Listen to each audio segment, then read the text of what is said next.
Hello everyone and welcome to my new Topical Ramble video, and in this one I want to talk about what I call the online dictatorship that is growing ever increasingly more apparent in video games. And what I mean by that is how games that come out now that require you to have an always online connection are essentially dictating to you when, where, and how you can play games. You don't have the freedom to be able to just pop a game in whenever you want, whenever you want, and play those games if that game has an always online only connection requirement, even in the single player. And it's kind of concerning to me how we've surrendered control of our leisure time almost willingly and easily over to this idea, as people have justified down the years this erosion of our ability to pick and choose when and where we play our games. One of the things that made me think about this was the strong rumour that Call of Duty Black Ops 4 will be the first major Call of Duty game that doesn't have a single player campaign, and so consequently that's going to be the first major Call of Duty game that I don't buy. Now, I've been a purchaser of that game ever since the first one came out on PC many years ago. It was subsequently re-released. I think it was a HD edition or a remaster, I can't remember now, on the consoles, on the Xbox 360 and PlayStation 3. I think it came originally as part of the special edition. I don't know if it was Black Ops 2 or Modern Warfare 2 or 3. One of those anyway came with the special edition of those, but you could also then buy it as a standalone. Anyway, I've been playing them since then, but if Black Ops 4 doesn't have a single player, then I'm not going to buy it. The simple reason is that single player campaign is the thing that interests me most in those games. And what's kind of surprising is those games, Call of Duty games, actually probably had some of the most feature packed games that were released on the market. They seem to cater for everyone. You could even play the online matches offline against bots if you didn't want to play against other people, as well as having the single player campaign and other game modes in there. It was kind of strange that the game itself was, become almost an easy target for criticism down the years, but it was actually still one of the most comprehensive, packed releases, considering it was an annual game, that has been out there. But if these rumours are to be believed, and I don't see anything to the contrary, I mean, Activision haven't come out and denied it, so if it wasn't true, why would they have denied it? Then Black Ops 4 will not be purchased by me. I have no interest in online only games, because for the very reasons I don't like being dictated to when, where and how I can play my games. You see, as people have said before, online only games are rentals. You don't own the game, you don't get to play the game whenever you want. It's a rental. Now, however long that rental happens to last for, 2 years, 3 years, 5, 6, 7 years, is irrelevant. It's still a rental. The point is, at some point in the future, someone's going to pull the plug on that server. Someone's going to pull the plug on that game. And if you own the disc, you're going to be left with a very expensive coaster. And not a very good one either, because the discs are so light, they'll probably stick to the bottom of your glass or your cup all the time and be generally useless. And if you happen to have downloaded the game on your hard drive, well, you're just going to get a chunk of your hard drive taken up with useless data. The simple fact of the matter is, an online only game, or even a game that is a single player but needs a connection online, is a rental. And that's all there is to it. There's no other way of looking at it. when you consider games from the past, whether it's Super Nintendo games, whether it's a lot of PS3, Xbox 360, PS2, Xbox, GameCube, whatever you want to go back from before this generation, the vast majority, if not all of those games, can be played offline. There were some which were obviously multiplayer only games, but they were few and far between compared to the sheer number of games that was released. But they're useless. A good example of this is the SOCOM game I got for the PS3 that was an online only game, and that is useless. They switched the servers off, and I actually still have my copy of the game, and you can't get rid of it. No one will take it because it's a useless game. I even have the headset that come with it at the time. That was one of the reasons I got the game, was to get a decent headset, and no one will take it. It's a dead duck. Forget it. No one can play the game. It's valueless. I might as well take that game and toss it into the trash, because nobody wants the game. There's no value to it. I should have had the foresight to trade it in before the servers were switched off. At least maybe I might have got a couple of pounds for it, which would have been better than the nothing that I have now, and a game that I can't play. And I sat down and thought about this, and to me, this is the games industry's way of killing off the second-hand market, which it loathes.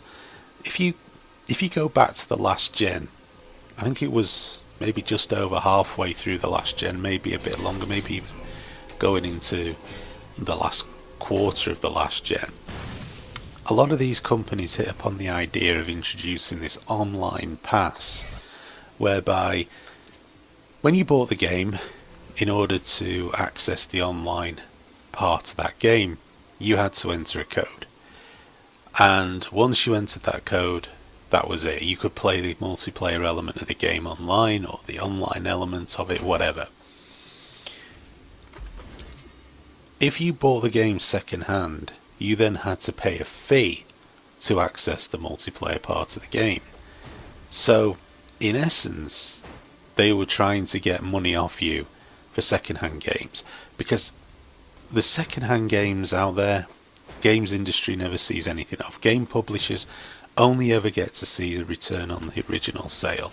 When you buy a second hand game, all the proceeds from that purchase go towards the store that you bought it from, which is why for the likes of Game in the UK, GameStop in the US, they really do push the second hand games quite a lot, because that's where they make a sizable amount of money.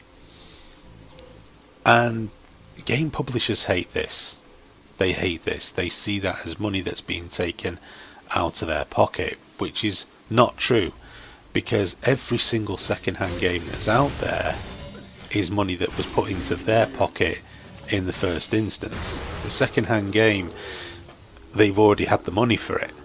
Okay, they've already had money for that. You're not stealing off them. They've already had money for that. And the simple fact is, it isn't practical for stores to continuously keep stock of brand new games that could be years and years and years old. So the second-hand market was, for the longest time, the only way that you could actually go and play a game that's years old. Now, of course, you could download the game off the console, but most people actually like to have the physical media. I think the statistics out there still show that the vast majority, or a sizable majority of games, are still being purchased on disc. So, you know, the percentages are still in favour of physical media at the moment. These things will shift with time, I know. But the simple fact of the matter is, they don't like it. Game publishers do not like physical media, and because it has that connotation of second-hand game sales, and because of that, they are always going to look at ways of dragging you off it and devaluing the second-hand market and making it unworkable, making it unfeasible, is exactly what they're trying to do here. And that's with this online, always online rental side of things, because they know that that is going to kill off the second-hand market for older games in particular, because the moment they turn the servers off, those online only games become useless. Even if they're single player games that have to be online, they become useless. And so that's why you're seeing more and more of this. That's why you're seeing games being sold as a service rather than a game, because it gives them that control over the market. It gives them the control that they desire. They kind of failed with the online pass, because people that bought games second hand could still play the single player element of it, and it didn't really work out for them, so they ditched it. But this is a very insidious way of going about doing this. This is very sneaky, and the more I've thought about it, the more I think, well, they've wanted this from day one. If you go back to when the Xbox One was announced, one of the things there was a requirement was it had to be online, and once a day the console would basically ping the Xbox servers or whatever, and your games that were installed on the hard drive would be re-registered. It's like checking the licenses. Again, that would have been something that would have really limited the second-hand market. In fact, Microsoft couldn't really explain how their game tradings and second-hand thing was going to work. It was very convoluted, and they never got a chance to explain how it would function before they ditched the whole idea, because people stood up and said, we don't want this. And, you know, Sony made that big play of, you can play our games offline, it's just going to be like the PS3. You know, if you want to trade games, this is how you trade games. If you want to swap games with a friend, this is how you do it. You remember the whole thing, and everybody, E3 was cheering away there, cheering on Sony, and it was all great, and everyone was happy, and Microsoft ditched their crazy ass ideas. Well, these game companies have just gone ahead and done it. Game publishers are actually putting into place the very system that Microsoft was threatening to do with the Xbox One, except they're doing it. They're giving the control. They're making games have to be online. They're, you know, ditching offline elements of games, and they're doing it gradually. More and more games, you know, it's like, well, you know, when you've always got this online functionality, whether it's leaderboards, whether it's drop in and drop out co-op, or whether they're just creating games now like Destiny, that you play is basically a massively multiplayer online game, an MMO. Whether they're doing it that way, it doesn't really matter. This is what they are doing, and it's all part of a plan. Make no mistake about it.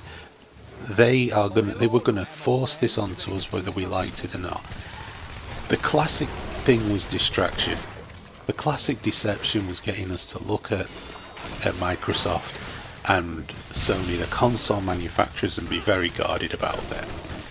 But the one thing the console manufacturers just couldn't control was whether EA, Activision, Ubisoft, all of these publishers ended up actually putting this stuff out there anyway themselves.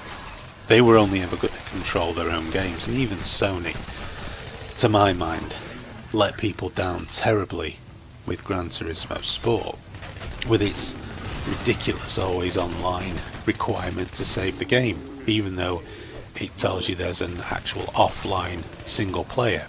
Utterly ridiculous that you need to be online in order to save the game. Defeats the objective. It's not an offline single player mode if you need to be online to save it. It's a contradiction, but people think it's great somehow. So you've got to look at it that way, that this is done by design. And they tried it with the online pass, didn't work. Now they're trying it this way, games as a service, which can be shut off at any given point. You don't know how long the servers are going to be on for. They don't offer any kind of guarantee for this, and essentially once it's switched off, that's it. good night Vienna, your game's useless, and there's no second-hand trading for that. And by design, that then makes future retro, I know that sounds like a weird contradiction, but future retro is going to be a thing of the past. There's going to be a very little, if no, retro market for this current gen of consoles in the future, and games for these consoles. You'll have some, but it's going to be an ever increasing and dwindling number. While I was thinking about this, and I can't remember who it was brought it up, I heard somebody briefly discuss this, and it's a really valid point. The offline single player games that we have, most of these games require a day one patch. Some of these patches are quite ginormous, some of them are pretty small. But an example being Dishonored 2, when I installed that on my PS4 the other day, actually had a 14 gig patch, which is colossal. I mean, the game's full install of the game was 40 gig. So you're talking over a quarter of the size of the game there in a day one patch for the game. I'm not a mathematician, but I'm going to say that there was a sizable chunk of that game that was missing, or needed to be fixed in order to make it playable. And this kind of does lead to another thought process, one that is quite troubling. Where do we stand on those offline games that are single player games but have had a sizable day one patch for them? What is actually in that patch? Is it to make the game functional? Is it vital chunks of data needed for the game to run? Or is it just performance improvements, fixing glitches, fixing things that you can live with if they existed within the game? That worries me, because the only way you're ever going to know whether those games that you think right this very minute are sat in your collection that can work offline in the future is by disconnecting your console from the internet, uninstalling the game, reinstalling it, and trying to play. And if it plays okay, fine, but what if it has huge chunks of the game missing? A good example of this is Tony Hawk's 5, I think it was the most recent Tony Hawk's, where when you installed the game on the disc, the actual single player wasn't on it, even though it had a single player mode to the game. All you had was the training, and without that patch there was no single player. So you would have bought the game that it's got a single player mode, but without the patch you just have the training exercises and nothing else. Now think about that for a minute. If you uninstall that game, say you play it and you uninstall it, or any other game that you've got right now that has been patched, what happens? At some point in the future you go to reinstall it to play again. I mean, consoles now, with the games requiring mandatory installations, you're always fighting a battle against space. Sure, you can buy an external hard drive, but even so, you've then got to rely on your console not packing in, or your hard drive not breaking, or the fact that that hard drive is going to enable you to have space to install all of your PS4 games on there, and the same with the Xbox One. So at some point you start to think to yourself, well, hang on a minute, what if I uninstall the game and I go to reinstall it in 10 years time because I fancy going back and playing an old game, and I find out that the game's not playable and it's now valueless? Again, it's not knowing, it's not having the data without actual experimentation. We've given over so much control almost blindly in many respects. We've given over this control without any kind of knowledge, without any kind of forethought. We just accept it, it's a fact of life, but what is it exactly?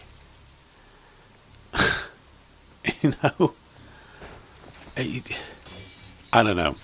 to me, the games industry has given me very little reason to trust it of late, and I think it's something that really does need to be focused on, is games that we're taking for granted will work just because they're offline. Maybe that's not the case. Maybe it's worth installing a game that you know is a single player one without the internet connection and trying to play it and see what happens. And this also stretches out as well to Game of the Year editions. More and more what I'm seeing are Game of the Year editions of games. So for example, I got Dragon Age Inquisition Game of the Year. It was supposed to have had all the DLC. When I actually opened the game up, it gave me a code, and I inputted that code, and then it downloaded all the DLC. So essentially what that code was like the season pass code, and then it downloaded all the DLC for the Game of the Year edition. So the actual disc itself was nothing more than the vanilla game disc that was put out there when the game was first launched. All they've done is stick a piece of paper in and reprint the cover with Game of the Year on it. They've not actually re-released the game per se. Now that's great, except what happens if you then have the servers turned off and you can't access that Game of the Year stuff anymore? So when you go to actually download the game, to actually install the game, there's no Game of the Year. All it is the vanilla game, all of that DLC, even if you've already downloaded it because you uninstalled it and those servers have been switched off. You're not going to be able to download that stuff anymore, so it's lost. And what rather interestingly with that Dragon Age Inquisition, and I was quite lucky about this because I got it a couple of years ago and actually went to play it because I didn't know it was a code inside. I opened it up and the code had an expiry date, even though the Dragon Age servers are still online, even though it's still a current generation game. This was last year, so it was 3 years after it come out. The codes had expired, and I thought, great. Thankfully, I don't know whether EA had been challenged over it or whatever, but the code still worked. But they had an expiry date on them. They might not have worked. They shouldn't have worked, really. And that would have left me with a game that I paid for that I basically wouldn't have been able to get full access to all the content. So again, you can see that they've got you there as well. I mean, when I got other Game of the Year editions of games, everything was on the disc. I wasn't downloading DLC, all the DLC was on the disc. And that's how it should be. But they're not doing that now. Increasingly, they are withholding the DLC and just giving you a piece of paper, a vanilla disc, and that's going to be your game. Again, very dodgy. Don't like it. And I think we've given over far too much control. And it's going to get worse. It's going to get worse. Because this to me is the end of collecting games. You know, if you're a collector of games like myself, and I know a lot of you out there are too, it's the end of it. You can forget it. There's no point anymore in thinking about building a games collection up that you can enjoy in the future, because there are so many factors now that are counting against doing that, even for games that you think you're going to be okay with, games that you think are going to have offline only stuff, that day one patch, that Game of the Year edition that you look inside and discover that it's a piece of paper with a code written on it. All of these are clear indicators that what's contained inside that box has a finite lifespan, and there's nothing you can do. You know, when you think back to the previous generations. Why do we still able to play those games? Why can you have a functioning PS2 and play PS2 games on it? Because there were no restrictions. Why can you people today can still play Commodore 64 games? Christ, there are people out there with functioning VCS 2600s from the 70s and games that still work from that era because there were no restrictions. There were no limitations. Things are supposed to get easier. Things are supposed to get better. Limitations and restrictions are supposed to disappear. But we've traded all of that in. We're dazzled by the shiny thing that they're showing us with one hand, and we're not seeing the shitty stick they're beating us with the other. And this isn't being alarmist. This is happening.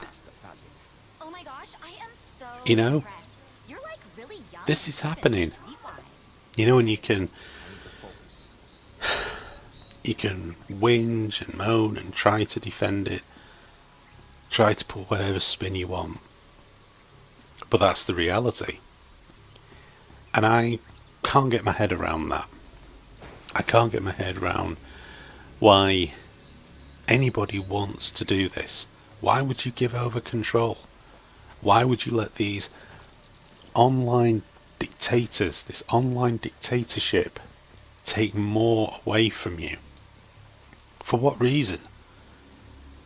Are you worried that they're going to stop making video games if they don't get their own way? That's not how it works. These companies work for us. We don't work for them. They work for us. They're supposed to give us the things we want. That's what's supposed to happen here. And somehow the games industry has convinced us that we're the bad guys. That when we say no, we're killing them. That when we refuse to bow down to their ridiculous demands just so we can play one of their bloody video games, we're killing them. They've conned us, and they keep trying to con you. You know, when they get caught out, you know, they put on this, you can almost see like the big-eyed expression, looking up pleadingly, saying, you know, we were so wrong, we're so sorry, we misjudged, we screwed up, blah blah blah blah blah, we did these things and we won't do it again. And the next game that comes out, they do the same thing. They never learn. And we just accept it.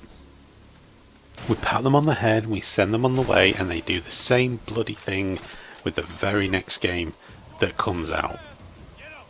Because they don't learn.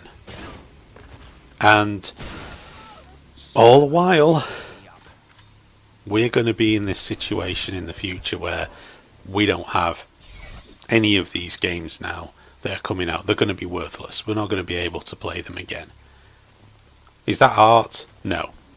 Can something that's a service be considered to be art? No, not in my book. I don't even call them games. They're a service. That's all they are. They're a service. It's not a game. It's not art. It's a service. That's what you're paying for. They're not lowering the prices of stuff, but they're putting a finite lifespan on what you've got. And a lot of you don't care. A lot of you don't care. And that's fine, because I guess some of you are just accustomed to it. I guess some of you are accustomed to being ripped off.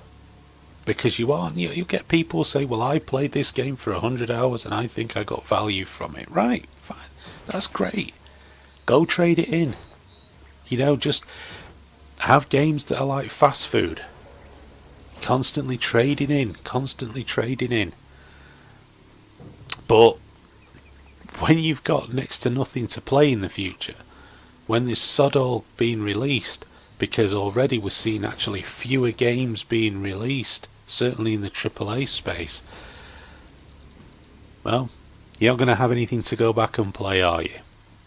But hey, that's your new guys. But anyway, that's enough for this video.